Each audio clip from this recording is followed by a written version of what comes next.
Back. We back is family. Welcome back to Sala E. Show where we dive deep into the conversations Black men need to have, but don't always get the space to.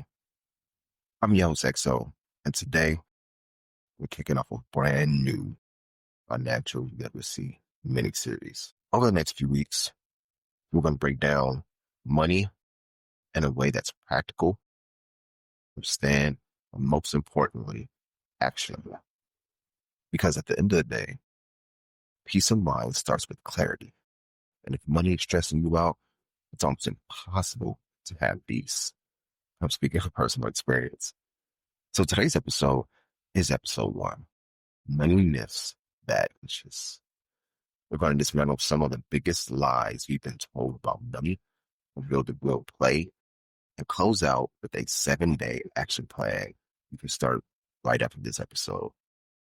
So grab your pen, your pads. Let's jump right in. Here's the thing. Most of us were never really taught about money. What we did learn came from family, culture, and social media, or before social media. And a lot of that advice was either incomplete or flat out wrong. And the result, anxiety, stress, feeling like no matter how much you make, you're always behind. And this makes sound like debt is always bad. You have to work harder, not smarter to get rich. Investing is the only way for the wealth. Budgeting means you can't enjoy life. But when you start living by myths instead of facts, you end up broke and anxious. 2 things no man wants to be. And trust me, I've been there. Where the biggest one that I've always heard growing up, whether it's in the family, the culture, or just different YouTube videos, that debt is always bad. But what I've learned over time, that the wealthy use debt for their benefit. They don't let debt control them, or they don't think debt is bad. And I had to learn that too, that there's bad debt and good debt overall. We all live in the U.S., if you can see this, and if you don't. The U.S. has a lot of debt, but they're still making money. The U.S. has good debt and bad debt. But overall, it's balancing the two and figuring out what is good debt for you and what is bad debt. And I think the good debt is, as entrepreneurs, the debt that we have, we take loans out for our business, make sure our business is sustainable. Bad debt may be the credit card debt that you may have from your personal credit. And it's understanding like debt isn't always bad. It's honestly a way of life, especially if you're trying to get rich. But let's break that down. That number one myth, debt is always bad. Not all debt is created equal. Credit card debt, high interest, drain. But using debt strategically, like building credit or investing in income producing assets, can actually work. This is where the snowball versus avalanche comes in. The snowball method is pay off your smallest debt first, no matter the interest rate. Once it's gone, take the payment and apply it to the next smallest. You want to know why this works? It's that momentum. You can have quick wins, and it's building that inner self-confidence. Or maybe you might prefer the avalanche method, where you can focus on the debt with the highest interest rate first, while making minimum payments on the others. Once that's knocked out, move on to the next highest. You wonder why this works? You save the most money long term. Neither one of them is wrong. The question is, you need quick motivation, or do you want to save the most cash? Number 2, budgeting. Budgeting equals restriction. The truth is, budgeting isn't about saying no to life. It's about giving your money assignments so it always works for you. When you don't tell your money where to go, it disappears. Think of your budget as a game plan. Even NBA players have a playbook. So it's understanding, all right, if I need to budget my money, I need to give my money. You have to see your money, your dollars as little soldiers, little workers that work for you. You have to make your money, make money for you, whether that's investing, buying assets, skill, knowledge, or something you may have, put your money to work. Having a little savings is good at times, but still you want to have your money working for you so that you can understand, like, I need to utilize this money, invest it in places so I can start creating passive income or a new stream of income. Number three is investing is only for the rich. Truth is, that's false. With apps today, you can start with as little as $5. The earlier you start, the more compounding works in your favor. Waiting until you have more just means you're losing more time. So today, whatever you want to invest in, whether that's stocks, crypto, bonds, ETFs, mutual funds, whatever it may be, the time, do your research and start with just $5. $5 a day, and that compounds over time to where it starts building up. And if you want to know how compounding works, you can download a compound calculator within your app store. Also, check out the book, The Compound Effect. It's really good, and it really talks about how compounding works over time. And I think as millennials in our day and age, we want microwave success instead of oven-baked success. It's understanding, like, it's going to take time to build wealth. Wealth isn't built overnight. You have to learn the principles of how to get wealthy over time. Imagine you win the lottery. That money be gone if you don't have that financial literacy to keep it, maintain it, and be disciplined to multiply that money. Tell everybody in the world, they go start splurging beyond their means, and eventually they end up broke a year or two later. So it's about having a strategic financial plan for your money or what you want your money to do. Whether it's investing, having a savings, having an emergency fund, and doing little things like that. Myth number 4, hard work alone equals wealth. Truth is, working harder doesn't guarantee financial freedom. Working smarter with strategy, systems, and multiple income streams does. If effort alone created wealth, the hardest labor jobs will be the richest.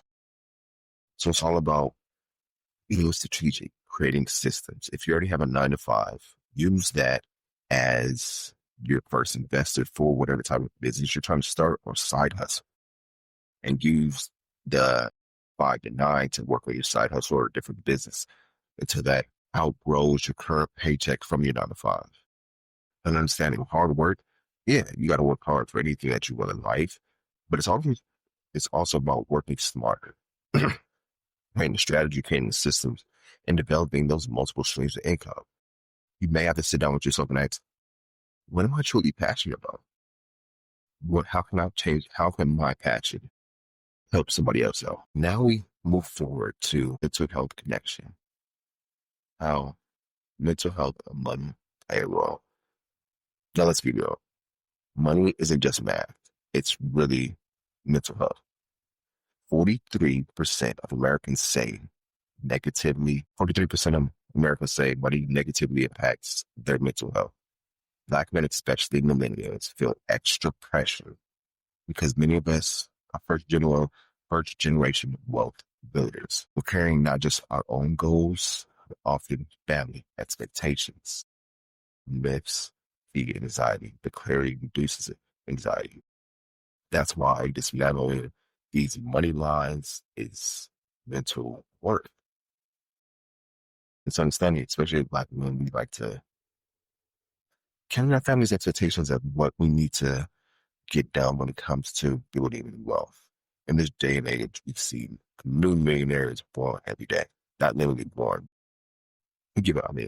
So it's understanding, how do we become that millionaire? What are the steps to do that? What do we have to do? And it's going back to this statistic, which says 43% of Americans say money negatively impacts their mental health.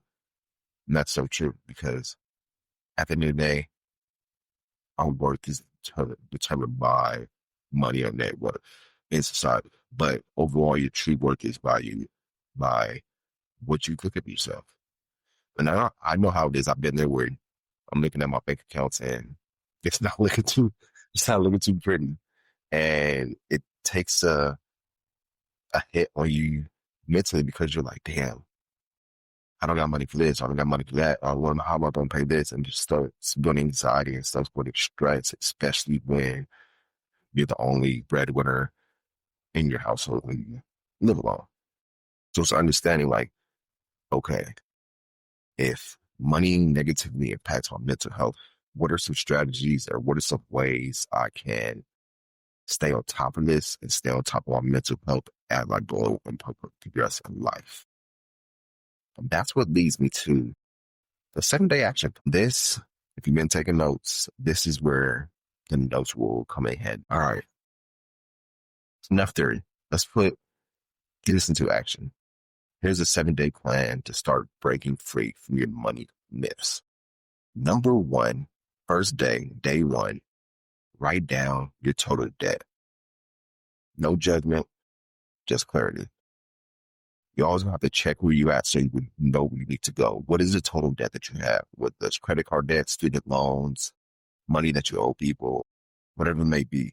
Checking your total debt on day one. This should take you about, honestly, I'll say about 30 minutes to an hour, depending on how much debt you have, but just getting your debt aligned and seeing how much debt you have and you accumulate it over time. And then day two, that's where you choose off which is the best payoff method for you. Is it the snowball effect or the avalanche? Majority of people that I know love the snowball effect because you pay the minimums on the lowest debt that you have. But if you're more like, hey, I want to pay off my higher interest rate, then the avalanche effect works best for you. And then we move on to day three. Day three, you track your last 30 days of spending. See where your money's actually going. Print out your bank statements. Check them out. Highlight what are needs, wants, and fun stuff, whatever it may be. Getting real with yourself. Like, oh, this last month I have been splurging. We are heading towards the end of August. So even one a money audit for the August. The last 25, 30 days of this month, where has your money gone? Have you been investing? You've been saving? Have you been spending? Have you been wondering, hey, where's my money going? I had this the other day. Now I have this. It's keeping strategic track over your money and being disciplined with it. Then day four. Day four, that's where you create that simple budget. This budget breaks down to your essentials, savings, and your fun money. You have to give every dollar a job. If you want your money, but hey, these $1,000 is for savings. It's $500 for fun. This $500 for essentials. But it's really breaking down and giving your dollar a job. Not just saying, oh, I'll do it later, I'll do it tomorrow. Do it this week. You coming up, it's Monday. You have the next 7 days to where you're planning and doing and creating that budget for yourself. And then putting that plan into action. Day 5, this is what you're going to do. Put an investment account, whether it's a Roth IRA or even a micro investing app. Start small, whether you're chipping $5 a day, $5 a day, $5 a day.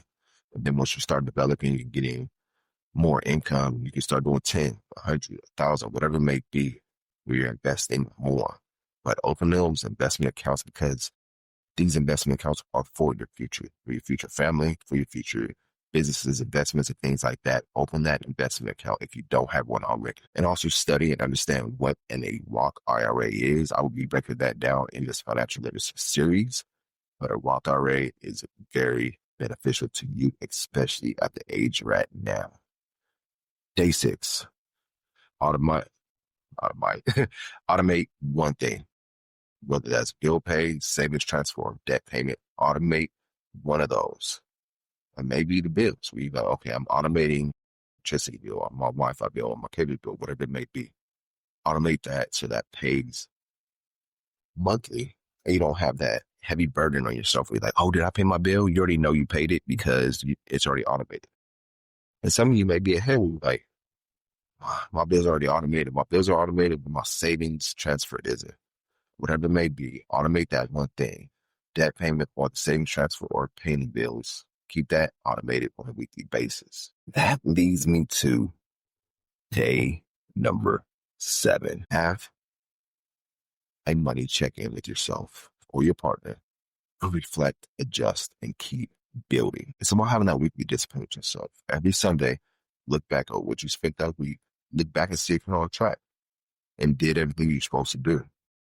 Use 7 day, 7 day, 7 day action steps that you can take to help you get control of your money and your spending habits. But it takes time for you to do the real work and apply yourself.